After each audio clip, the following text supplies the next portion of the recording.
আসসালামু আলাইকুম, welcome to my channel Lina's cooking and blog. আজকে আমি আপনাদের সাথে শেয়ার করব কিভাবে কম খরচে এবং কম উপকরণের মাধ্যমে অল্প সময়ে আপনারা ঘরে বসে কাস্টার্ড পাউডার তৈরি করতে পারেন। এই কাস্টার্ড পাউডার দিয়ে কিভাবে আপনারা ঘরের মধ্যে ফ্রুট কাস্টার্ড বানাবেন সেটারও একটা লিংক আমি এই ডিসক্রিপশন বক্সে দিয়ে দিব। কাস্টার্ড পাউডার বানানোর জন্য এখানে আমি নিয়েছি 1 কাপ পরিমাণ চিনি, 3 টেবিল চামচ কর্নফ্লাওয়ার, 2 টেবিল চামচ গুঁড়া দুধ, আর সাথে নিয়েছি জর্দার রং, এটা কিন্তু আমি লিকুইডটা নিয়েছি, আর নিয়েছি ভ্যানিলা এসেন্স। এগুলো দিয়ে আজকে আমি কাস্টার্ড পাউডারটা বানাবো। প্রথমে আমি চিনিটাকে ভালো করে গুঁড়া করে নিব। এর জন্য ব্লেন্ডার জারে চিনি নিয়ে নিচ্ছি। আপনারা যদি কেউ চিনি ব্যবহার করতে না চান সেক্ষেত্রে আপনারা আইসিং সুগার ব্যবহার করতে পারেন।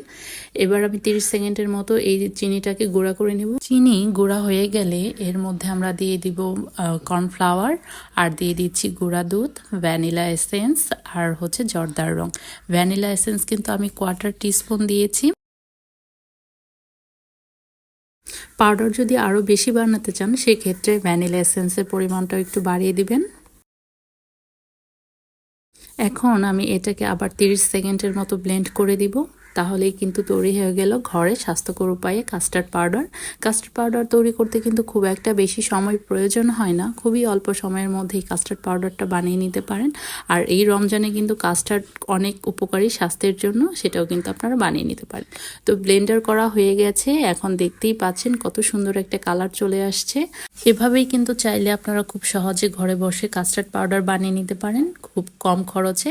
এবং এটা কিন্তু সংরক্ষণ করা একদমই সহজ। যে কোনো এয়ারটাইট বক্সে এটা রেখে আপনারা ফ্রিজে সংরক্ষণ করতে পারেন 1 মাস বা 1 মাসের বেশি সময়। কিন্তু এটা যেহেতু বানানো অনেক সহজ, সেহেতু কিন্তু যখনই প্রয়োজন হবে তখনই আপনারা এটা বানিয়ে নিতে পারেন। আর যখনই ইচ্ছা করবে তখনই এই পাউডারটা দিয়ে আপনারা কাস্টার্ড বানিয়ে নিতে পারেন, বা আইসক্রিমও কিন্তু বানাতে পারবেন এই কাস্টার্ড পাউডার দিয়ে।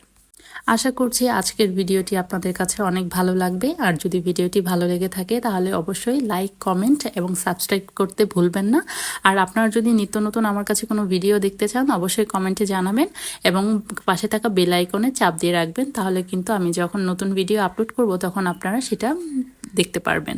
তো আজকে এ পর্যন্তই। সবাই ভালো থাকবেন এবং রমজানের মধ্যে সবাইকে অনেক ভালো রাখবেন। আল্লাহ হাফেজ।